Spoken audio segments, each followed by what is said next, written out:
10ஆம் வகுப்பு பொருளாதாரம். அரசாங்கமும் வரிகளும். கட்டளை நோக்கங்கள். வளர்ச்சிக் கொள்கைகள் மற்றும் அரசாங்கத்தின் பங்கு பற்றி புரிந்து கொள்ளுதல். வரி மற்றும் அதன் வகைகளைப் பற்றி அறிவை பெறுதல். வரி எவ்வாறு விதிக்கப்படுகிறது என்பதை பற்றி படித்தல். கருப்பு பணத்திற்கும் வரி ஏய்ப்பிற்கும் உள்ள நோக்கத்திற்கான அறிவை பெறுதல். வரிக்கும் மற்ற கட்டணத்திற்கும் உள்ள வேறுபாட்டை தெரிந்து கொள்ளுதல்.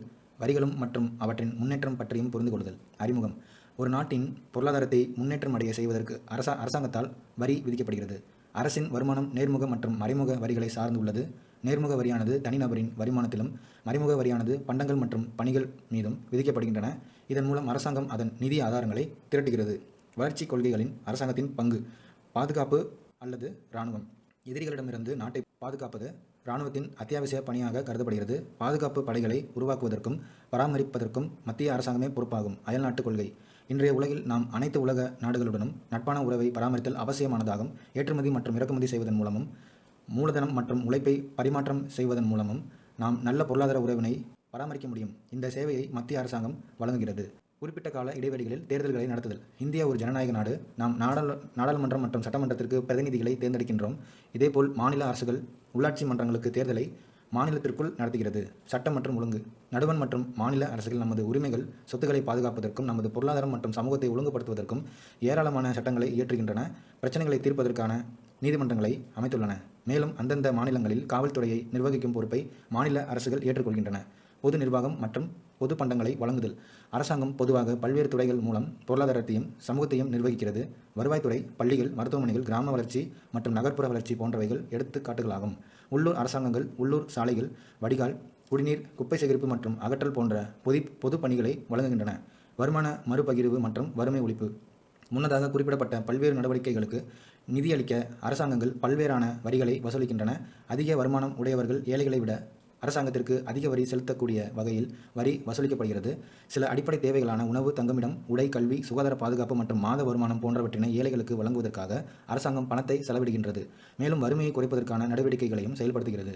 பொருளாதாரத்தை ஒழுங்குபடுத்துதல். நடுவண் அரசு பணத்தின் அளிப்பு, வட்டி வீதம், பணவீக்கம் மற்றும் அந்நிய செலவாணி விகிதம் ஆகியவற்றை இந்திய ரிசர்வ் வங்கி மூலம் கட்டுப்படுத்துகிறது. இதன் விகிதங்களில் அதிக ஏற்ற இறக்கங்களை களைவதே மைய வங்கியின் முக்கிய நோக்கமாகும். இந்திய பங்கு மற்றும் பரிவர்த்தனை வாரியம் SEBI, செபி மற்றும் இந்திய போட்டி ஆணையம் CCI போன்ற பல்வேறு முகமைகள் மூலமாகவும் மத்திய அரசு பொருளாதாரத்தை கட்டுப்படுத்துகிறது.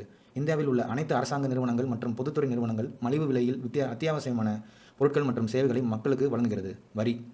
வரி என்ற சொல் வரி விதிப்பு என்பதிலிருந்து உருவானது. இதன் பொருள் மதிப்பீடு என்பதாகும். வரி விதிப்பு என்பது அரசாங்கம் தனது செலவினங்களுக்காக பொது மக்களிடமும் பெரு நிறுவனங்களிடமும் வரிகளை விதித்து வருவாயை உருவாக்கும் ஒரு வழிமுறையாகும். அரசு கட்டமைப்பின் செயல்பாட்டிற்காக வரியின் மூலம் நிதி திரட்டுவது வரி விதிப்பின் முக்கிய நோக்கமாகும். வரி விதிப்பு முறை நல அரசு என்ற கருத்தை மையமாக கொண்டு செயல்படுகிறது. வரிகள் என்பது எந்த வித எதிர்பார்ப்பும் இன்றி நேரடியாக அரசாங்கத்திற்கு செலுத்துகின்ற கட்டாய கட்டணமே ஆகும். பேராசிரியர் செலிக்மேன் கருத்துப்படி வரி என்பது ஒரு குடிமகன் அரசுக்கு கட்டாயமாக செலுத்து தொகையாகும்.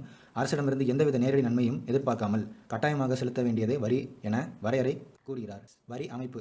ஒவ்வொரு வகையான வரியும் சில நன்மைகள் மற்றும் தீமைகளை பெற்றுள்ளன. நாம் கொண்டுள்ள வரி அமைப்பு பல்வேறு வகையான வரிகளின் தொகுப்பாகும். ஆடம் ஸ்மித் முதல் பல பொருளாதார வல்லுநர்கள் வரி விதிப்பு கொள்கைகளை கொடுத்துள்ளனர். அவைகளில் பொதுவான வகைகளை இங்கு நினைவு கூறுவது முக்கியமானதாகும். சமத்துவ விதி.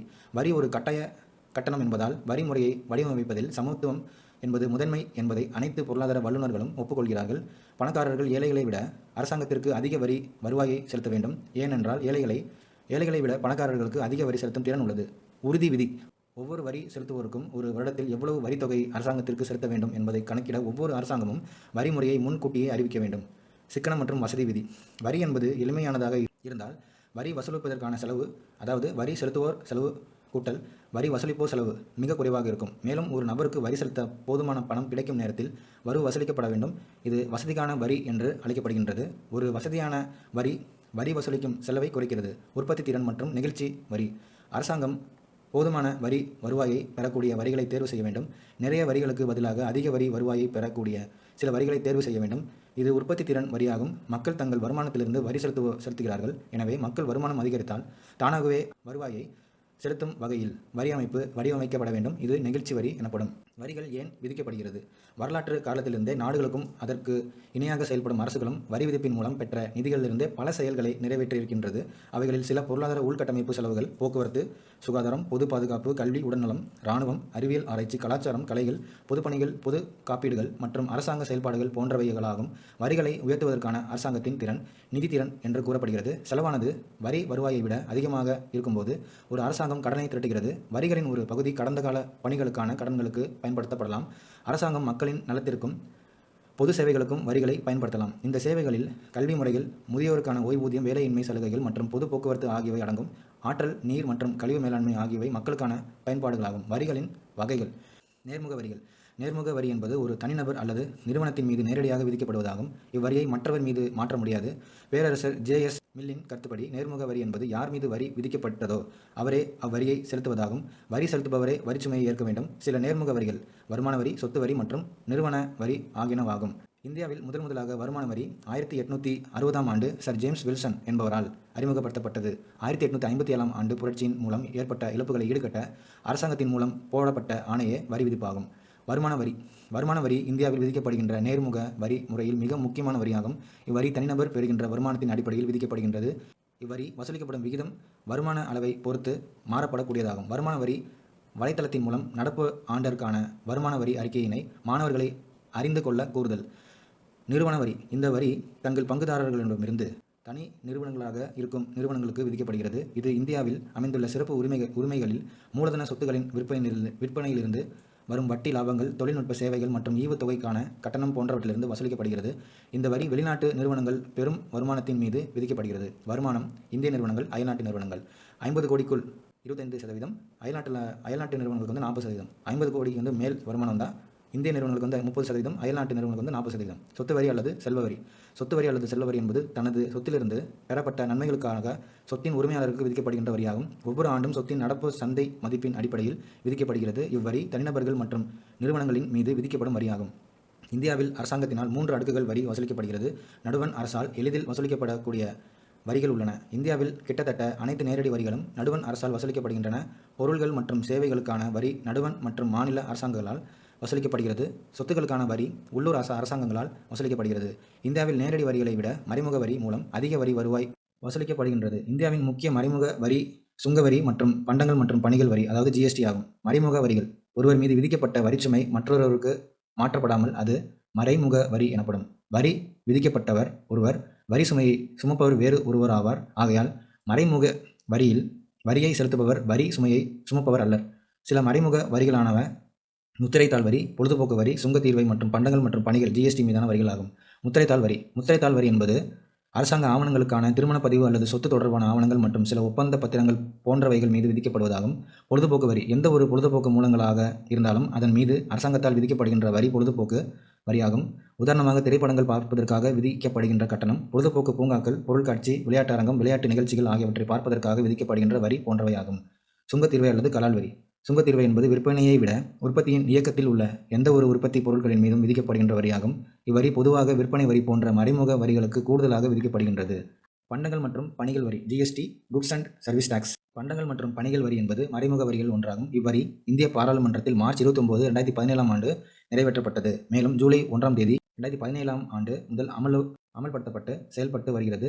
இதன் குறிக்கோள் ஒரு நாடு ஒரு அங்காடி ஒரு வரி என்பதே ஆகும். இது மதிப்பு கூட்டப்பட்ட வரி வேட் போன்று பல முனை வரி இல்லாமல் இது ஒரு முனை வரி ஆகும். பண்டங்கள் மற்றும் பணிகள் வரியின் அமைப்பு. மாநில பண்டங்கள் மற்றும் பணிகள் வரி எஸ்ஜிஎஸ்டி மாநிலத்திற்குள். மதிப்பு கூட்டு வரி வேட் அல்லது விற்பனை வரி, கொள்முதல் வரி, பொழுதுபோக்கு வரி, ஆடம்பர வரி, பரிசு சீட்டு வரி மற்றும் மாநில கூடுதல் கட்டணம் மற்றும் வரிகள். மத்திய பண்டங்கள் மற்றும் பணிகள் வரி சிஜிஎஸ்டி மாநிலத்திற்குள். மத்திய சுங்கத்தீர்வை, சேவை வரி, ஈடுசெய் வரி, கூடுதல் ஆயத்தீர்வை, கூடுதல் கட்டணம், கல்வி கட்டணம், இடைநிலை கல்வி மற்றும் மேல்நிலை கல்வி வரி. ஒருங்கிணைந்த பண்டங்கள் மற்றும் பணிகள் வரி ஐஜிஎஸ்டி மாநிலங்களுக்கு இடையே 4 முக்கிய ஜிஎஸ்டி விகிதங்கள் உள்ளன. 5%, 12%, 18% மற்றும் 28%. காய்கறிகள் மற்றும் உணவு தானியங்கள் போன்ற வாழ்க்கைக்கு தேவையான அத்தியாவசிய தேவைகளுக்கான அனைத்து பண்டங்களுக்கும் இந்த வரியிலிருந்து விலக்கு அளிக்கப்படுகின்றன.